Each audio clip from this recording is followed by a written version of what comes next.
EP board 10th class सामाजिक विज्ञान के 15 अति महत्वपूर्ण प्रश्न को हम पढ़ेंगे आज बहुविकल्पीय प्रश्न, क्योंकि ईपी बोर्ड में बहुविकल्पीय प्रश्नों की संख्या 20 पूछी जाती है जो अति नंबर अधिक लाने के लिए आवश्यक होते हैं। देखते हैं, पहला बहुविकल्पीय प्रश्न कह रहा है निम्नलिखित में से किस प्रांत में सीढ़ीदार यानी सोपानी खेती की जाती है। तो किस राज्य में की जाती है? राजस्थान में तो नहीं की जाती है, पंजाब में भी नहीं की जाती है और बिहार में भी नहीं की जाती है। तो किस राज्य में की जाती है? उत्तराखंड। तो इसका हमारा करेक्ट आंसर क्या हो जाएगा? उत्तराखंड। दूसरा क्वेश्चन है किस राज्य में काली मृदा पाई जाती है। तो ये पढ़ाया होगा आपको मध्य प्रदेश और महाराष्ट्र, यानी ए और बी दोनों में ही काली मृदा पाई जाती है, जिसे हम कपासी मृदा भी बोलते हैं। और इसका एक और नाम है रेगर, रेगर मृदा भी इसी का नाम है, काली मृदा है। ठीक है, कपास की खेती के लिए सबसे ज़्यादा उपयुक्त होती है। तीसरा बहुविकल्पीय प्रश्न है हमारा नवीकरणीय योग्य संसाधन है, कौन सा है? पवन ऊर्जा, ये भी है। जल है, ये भी है। वन है, ये भी है। और इनमें से सभी, ऑप्शन नंबर हमारे डी इसका क्या है? करेक्ट है। नवीकरणीय संसाधन कौन से होते हैं? जिनको हम दोबारा प्राप्त कर सकते हैं एक बार यूज करने के बाद। अगला क्वेश्चन है चौथा, रियो डी जेनेरो पृथ्वी सम्मेलन आयोजित किया गया था। कहाँ आयोजित किया था? कौन से देश में? भारत में तो नहीं किया गया था, ना ही फ्रांस में किया गया था, ना कनाडा में किया गया था। तो किस देश में किया गया था? ब्राज़ील में। कब किया गया था? जून 1992 में। ठीक है, इसे क्या बोलते हैं? पृथ्वी सम्मेलन, प्रथम पृथ्वी सम्मेलन 1992। अगला क्वेश्चन है हमारा मृदा अपरदन का कौन सा कारण नहीं है। मृदा अपरदन के लिए कौन कौन से कारण उत्तरदायी हैं? वायु भी है, हिम नदी भी है, हिम या हिम नदी, और जल भी मृदा अपरदन का कारण है। क्या नहीं है? वन। वन तो मृदा अपरदन को रोकने में सहायक होते हैं। तो इसका करेक्ट आंसर क्या हो जाएगा हमारा? Option number D. चलिए छठा क्वेश्चन देखते हैं, जलोढ़ मिट्टी के कौन से प्रकार हैं? जलोढ़ मिट्टी के कौन से प्रकार हैं? लाल और पीली, ये भी नहीं है हमारा। काली मृदा, ये भी नहीं है। पर्वतीय मृदा, ये भी नहीं है। तो क्या है हमारा? ऑप्शन नंबर डी, बांगर और खादर मिट्टी।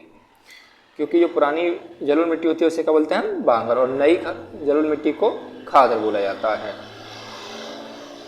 अगला क्वेश्चन है हमारा भूमि निम्नीकरण के लिए उत्तरदायी कारक कौन कौन से हैं? भूमि के निम्नीकरण के लिए कौन कौन से कारण उत्तरदायी हैं? वनों को काटना, ये भी है। अति पशुचारण, ये भी है। खनन, ये भी है। तो इसमें क्या हो जाएगा? ऑप्शन नंबर डी, तीनों ही कारण उत्तरदायी हैं भूमि के निम्नीकरण के लिए। अगला क्वेश्चन नंबर हमारा 8 कह रहा है निम्नलिखित में से कौन सा अजैविक संसाधन का उदाहरण है? अजैविक, ठीक है, जिसमें जान ना होती है।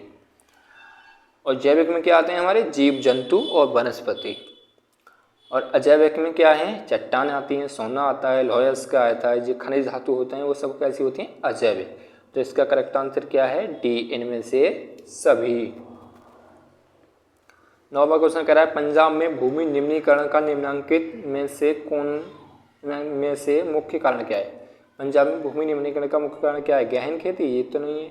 वनोन्मूलन, ये भी नहीं है। अति पशुचारण, ये भी नहीं है। तो क्या है? अधिक सिंचाई। अधिक सिंचाई के द्वारा पंजाब में भूमि का निम्नीकरण हो रहा है। क्वेश्चन नंबर 10 कह रहा है निम्नलिखित में से कौन सा जैव संसाधन है? क्या है? मानव जैव संसाधन है।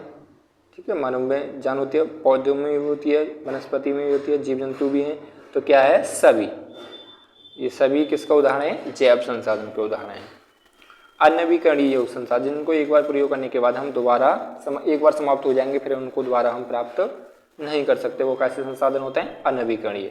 तो गैस कैसी है? अनवीकरणीय संसाधन। कोयला भी है, खनिज तेल भी है। तो इनमें से सभी कैसे हैं? अनवीकरणीय संसाधन।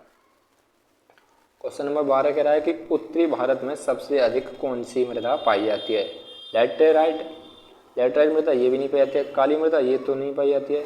जलोढ़ मृदा, ये पाई जाती है। ठीक है, कौन सा है? ऑप्शन नंबर सी करेक्ट है। पर्वतीय मृदा, ये नहीं पाई जाती है उत्तरी भारत में। ठीक है, सबसे ज़्यादा कौन सी पाई जाती है? जलोढ़ मृदा। पाई तो जाती है पर्वतीय मृदा भी, ठीक है, मगर सर्वाधिक की बात पूछी जा रही है तो कौन सी है? जलोढ़ मृदा।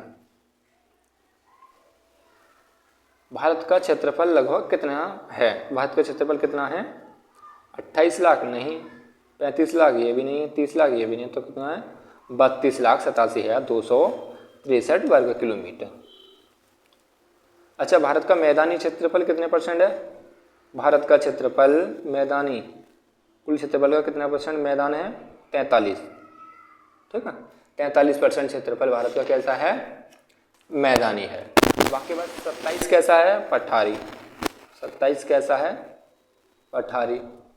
और 30 कैसा है, पर्वतीय। ठीक है, 30% क्षेत्रफल भारत का कैसा है, पर्वतीय। ठीक है, जहाँ पर पर्वत पाए जाते हैं 30% पर। क्वेश्चन नंबर 14 कह रहा है कि एजेंडा 21 का संबंध किससे है, तो किससे है, सतत पोषणीय विकास से। ठीक है, ये प्रथम पृथ्वी सम्मेलन 1992 में पारित किया गया था। किस वन नीति द्वारा यह निर्धारित किया गया कि 33% भौगोलिक क्षेत्र पर वन होने चाहिए, तो किसके द्वारा किया गया था, 1992 राष्ट्रीय वन नीति 1992 के द्वारा यह निर्धारित किया गया था 33% क्षेत्रफल पर वन होने चाहिए। ठीक है, ऐसे ही हम आपको दूसरे चैप्टर के भी कुछ बहुविकल्पीय प्रश्न कराएंगे, अति महत्वपूर्ण होंगे जो।